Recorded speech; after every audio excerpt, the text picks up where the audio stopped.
도널드 트럼프 미국 대통령이 미군의 해군력을 복원하는 이른바 황금 함대 구축 구상을 발표했습니다. 신예 호위함을 우리나라 기업인 하나와 협력해 건조할 것이라고 밝혀서 더욱 주목되고 있습니다. 신주원 PD입니다.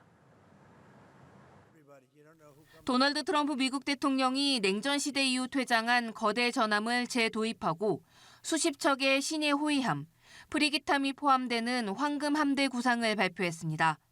낡고 구식이 된 함대를 황금 함대로 재편해 미국의 해군력을 복원하겠다는 겁니다. These are the best in the world. They'll be the fastest, the biggest, and by far 100 times more powerful than any battleship ever built. 현재 미 해군의 주력함은 배수량 약 9,500톤의 알레이 버크급 구축함입니다. 배수량 3만 톤 규모의 새 구축함에는 극초음속 무기와 고출력 레이저는 물론 핵무기까지 탑재할 수 있도록 설계될 것으로 보입니다. 이 같은 트럼프급 전함은 일단 2척을 먼저 건조하고 궁극적으로는 20척 이상으로 늘릴 계획입니다. 트럼프 대통령은 특히 신예 호위함은 한국 기업인 하나와 협력해 건조될 것이라고 밝혔습니다. And we're strong about it. Last week, the Navy announced a brand new class of frigate, and they're going to be working with the South Korean company. Hanwha, a good company, recently agreed to invest $5 billion in Philadelphia Naval Shipyard World. 이번 함대 구상은 인도 태평양 지역에서 중국의 해양 불기를 견제하기 위한 것으로 분석됩니다. 트럼프 대통령은 2차 세계대전 당시 미국은 하루 평균 4척 이상의 군함을 건조했다면서 조선 능력과 미 해군력을 복원할 것이라고 강조했습니다. 이번 발표로 한국의 대미조선업 투자 프로젝트 마스가도 탄력을 받을지 주목됩니다. 연합뉴스TV 신주원입니다. 미국의 트럼프 대통령이 대형 군함과 많은 소형 호위함으로 구성되는 이른바 황금 함대 구상을 발표했습니다. 조선소, 현대화 등을 이루기 위해 기업, 동맹국과 협력할 것이라며 한국 기업인 한화를 언급했는데요. 국제부 연결해서 자세한 내용 알아보겠습니다. 김지수 기자. 네, 트럼프 대통령은 현지 시간 22일 플로리다주 마러라고에서 루비오 국무장관, 헤그세스 국방장관 등과 함께 기자회견을 열고 황금 함대 구상을 발표했습니다. 현재 미 해군의 주력함은 배수량 약 9,500톤의 알레이 버크급 구축함인데 이들 함정으로는 경쟁력이 떨어진다는 게 트럼프 대통령의 판단입니다.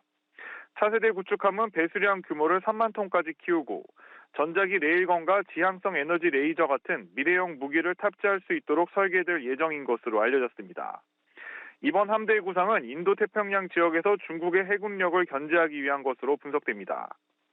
트럼프 대통령은 군함 건조가 미국의 조선소에서 이루어질 것이라고 밝히며 생산 일정을 앞당기기 위해 기업, 동맹국 정부 등과 협력해 조선소를 현대화할 것이라고 전했는데요.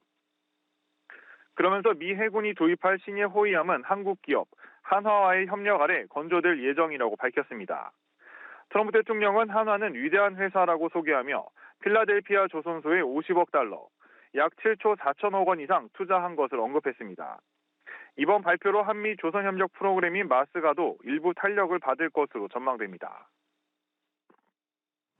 네, 한편 트럼프 대통령 국가 안보를 명분으로 노려온 그린란드에 특사도 임명을 했는데 그린란드 장악 의지를 본격화했다는 해석이 나옵니다.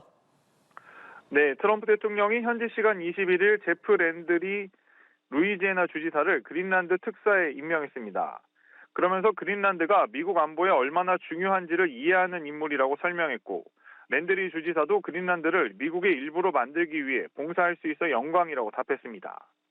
덴마크와 그린란드는 즉각 공동성명을 내고 그린란드를 미국이 병합할 수는 없다며 불쾌감을 드러냈습니다. 랜드리 주지사가 어떤 역할을 맡게 될지는 공표되지 않았지만 풍부한 천연자원을 지닌 지정학적 요충지 그린란드를 미국의 영토로 편입하려는 트럼프 대통령의 의도와 무관하지 않다는 분석입니다. 트럼프 대통령은 올해 초 취임 직후 덴마크령인 그린란드를 미국 영토로 삼겠다고 공언했고 이후에도 그린란드에 대한 미국의 관할권을 거듭 주장했습니다. 군사력 동원까지도 배제하지 않는다는 입장을 보였는데 덴마크 국방정보국은 이달 초 발표한 보고서에서 미국을 잠재적 안보 위협으로 분류했습니다. 특히 미국은 자기 뜻을 관철하기 위해 관세 등 경제력을 수단으로 사용할 뿐만 아니라 심지어 우방국에도 적국을 상대하듯 군사력 사용을 위협하고 있다고 지적했습니다. 지금까지 국제부에서 연합뉴스TV 김지수입니다. 네, 도널드 트럼프 미국 대통령은 미 해군이 도입할 새 프리기탐이 한국 기업과의 협력 아래 건조될 예정이라고 밝혔습니다. 트럼프 대통령은 현지 시간 22일 기자회견을 열어 해군은 새로운 급의 프리기탐 건조 계획과 관련해 한국 한화와 함께 일하게 될 거라고 말했습니다. 이어 한화가 필라델피아 해군 조선소에 50억 달러, 약 7조 4천억 원을 투자하기로 합의했다고 전했습니다.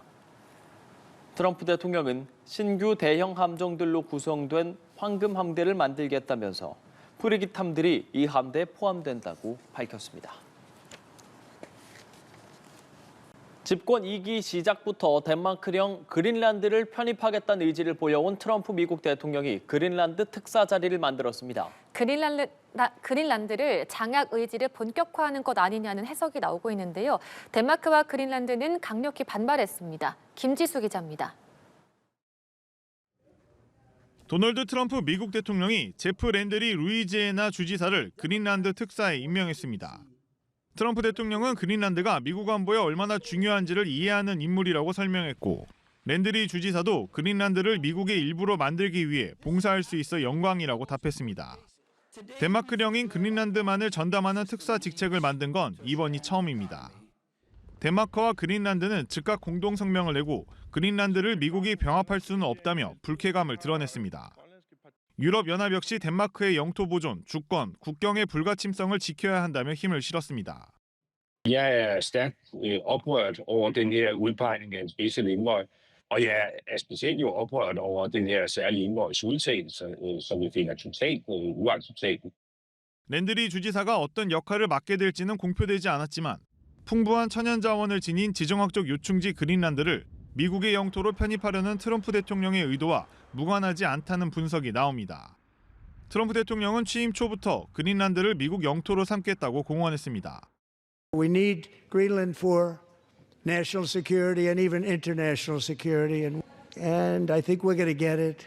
One way or the other, we're going to get it.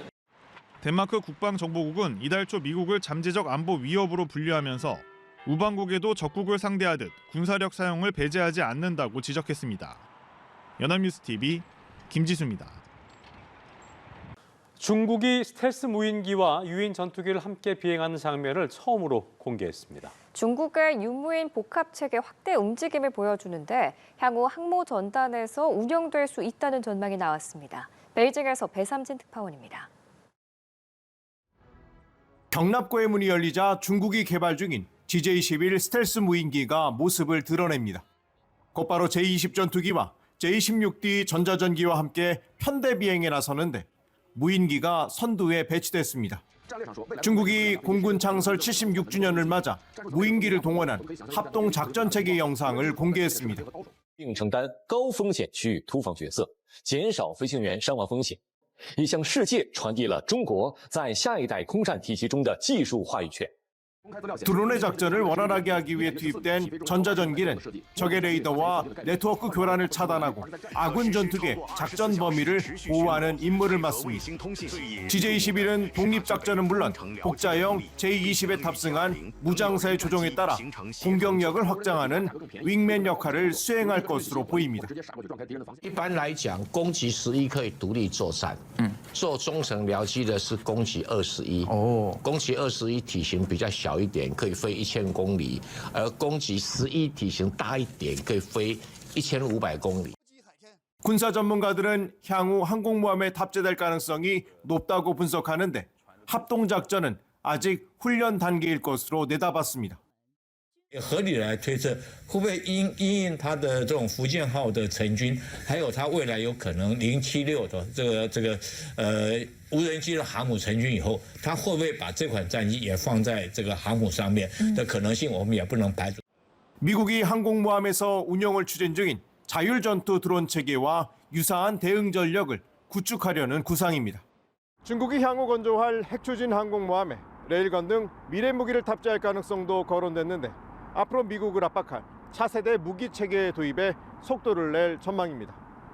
베이징의 연합뉴스 TV 배삼진입니다. 최근 중국이 세 번째 항모인 푸제남을 실전 배치한 가운데 네 번째 항모 역시 건조가 진행 중입니다. 중국은 항모와 핵 잠수함 등 전력 비중을 늘리고 있는데요. 미국에 맞서 서태평양에서 존재감을 과시하기 위한 행보로 풀이됩니다. 베이징에서 배삼진 특파원입니다.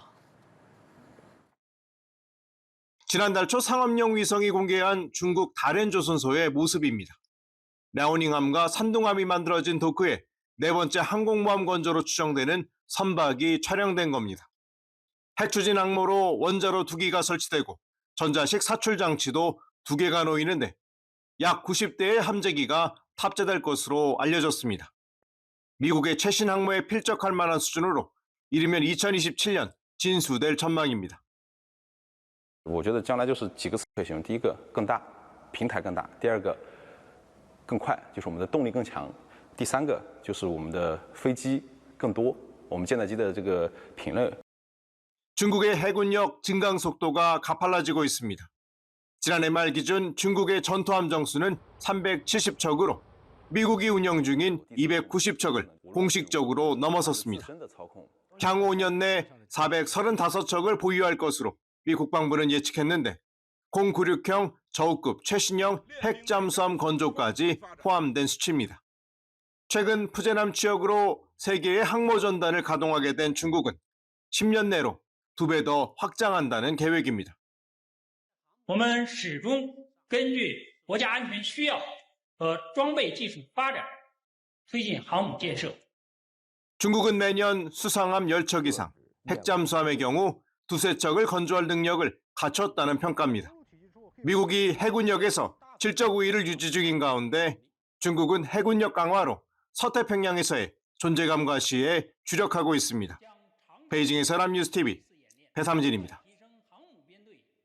중국이 세 번째 항공모함인 푸제노를 공식 취역하면서 11척의 항모를 보유한 미국에 이어 세계 2위 항모 보유국이 됐습니다. 푸제남 실전 배치로 미중 간 해양 패권 경쟁도 가열될 걸로 보이는데요. 김지수 기자의 보도입니다. 대만 해협을 둘러싼 긴장이 고조되는 가운데 미중 패권 경쟁 구도 속 중국의 세 번째 항공모함인 푸제남이 취역했습니다. 길이 316m, 폭 76m, 배수량 8만여 톤인 푸제남은 중국의 세 번째 항공모함으로 11척의 항모를 보유한 미국에 이어 두 번째로 많은 항모를 보유하게 됐습니다. 설계부터 건조까지 중국 자체 기술이 동원됐고 취역식 영상은 이틀 만에야 공개됐는데 시진핑 중국 국가주석이 직접 행사에 참석해 함정을 시찰하고 군기를 전달했습니다. 특히 푸제남은 세계에서 두 번째로 전자기식 사출 장치를 장착했습니다. 전자기식 사출 장치는 항모 갑판에서 함재기를 급가속해 곧장 쏘아 올리는 방식으로 제한된 시간에 더 무거운 기체를 더 많이 이륙시킬 수 있습니다. 试飞也是要有这种非常勇气啊，这个很了不起的，都是英雄。 대만과 가장 가까운 중국 지역인 푸젠성에서 항공모함의 이름을 따오고 영유권 분쟁 지역인 남중국해 인근 하이난에서 취역식을 진행한 점도 주목됩니다. 앞서 피트 헤그세스 미국 국방장관은 남중국해를 불안정하게 하는 중국의 행위가 더욱 심해지고 있다면서 동남아의 해양 감시 시스템을 구축할 것을 제안한 바 있습니다. 일본도 푸제남 취역과 관련해 주변 지역 경계 감시 활동에 만전을 기할 것이라는 입장으로 다카이치 총리는 대만 유사시는 일본이 집단 자위권을 행사할 수 있는 존립 위기 사태에 해당할 수 있다고 밝혔습니다. 중국은 2030년까지 최소 4개의 항모 전단을 꾸려 대양 해군을 육성하고 2035년까지 총 6척의 항공모함을 확보한다는 계획입니다. 연합뉴스TV 김지수입니다. 우리 정부가 도입을 준비 중인 핵 추진 잠수함은 결국 핵연료 농축도가 쟁점이 될 가능성이 큽니다. 고농축인지 저농축인지에 따라 셈법이 달라지기 때문인데요. 박수주 기자가 취재했습니다.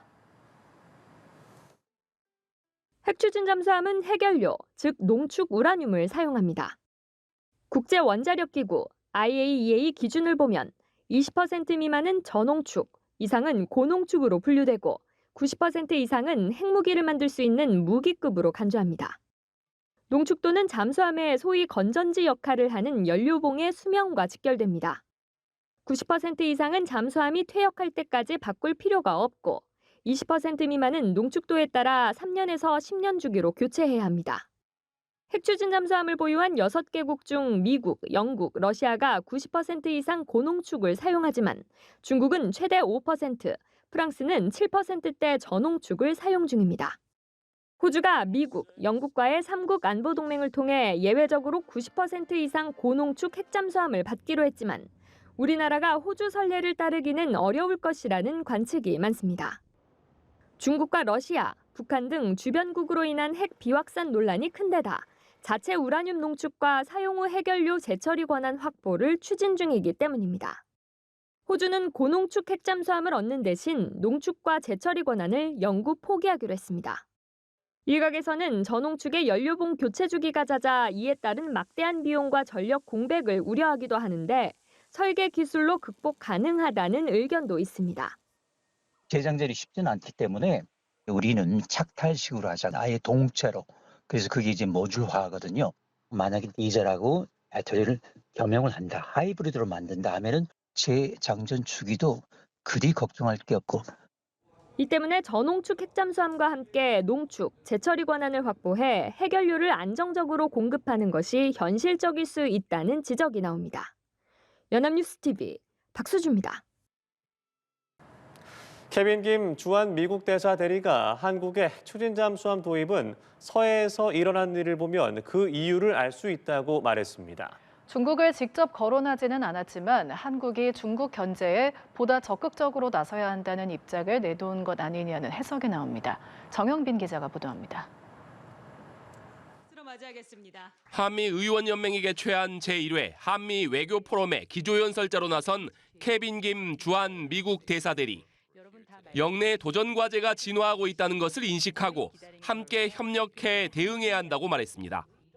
특히 한미동맹의 도전 과제 중 하나로 서해를 언급했습니다. 최근 서해에서 일어나고 있는 일을 보면 잘 알 수가 있습니다. 그렇기 때문에 트럼프 대통령과 이재명 대통령이 한미동맹을 현대화하고 한국의 국방비를 증액하고 핵추진 잠수함과 같은 새로운 능력을 도입을 하기로 하고 이를 통해서 도전에 대응하기로 한 것입니다. 중국을 직접 거론하지는 않았지만 최근 서해에 무단 구조물을 설치하는 등 중국의 서해상 활동을 지적한 것으로 풀이됩니다. 결국 한미동맹이 이런 도전 과제에 대응해야 한다는 건 한국이 대중 견제에 보다 적극적으로 나서야 한다는 뜻으로 해석됩니다.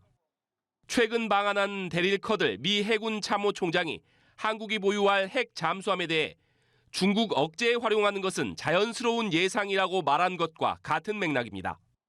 앞서 제이비 어브런슨 주한 미군 사령관 겸 한미연합사령관도 뒤집힌 한반도 지도와 함께 한국은 전략적 중심축이라는 글을 게시했습니다.